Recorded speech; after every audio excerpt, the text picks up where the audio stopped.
Mummy काय काय बनवणार आहे?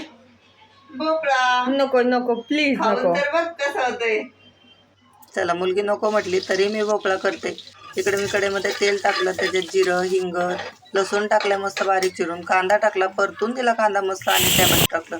टॅमॅटो टाकल्याच्या नंतर धना पावडर टाकली, लाल मिरची पावडर आणि हळद टाकली, तेही मस्त परतून दिली. आणि हे बघा, भोपळा टाकून त्याला निम्मा परतून घ्या आणि नंतर 4 ते 5 चमचे बेसन पीठ टाका.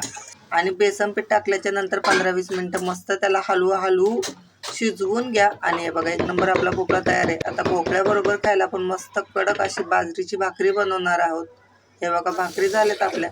इकडे मी भात लावून घेते आणि आळूच्या वड्या पण लावणार आहे. आळूच्या वड्या माझ्या मुलांना रोज जरी दिल्या तरी कंटाळणार नाहीत. आणि इकडे आळूच्या वड्या पण लावल्या मी. आता वरणाला फोडणी देते. आणि आजचा बेत एक नंबर झालाय. आणि खायला खरं सांगू, भोपळा एक नंबर झालाय.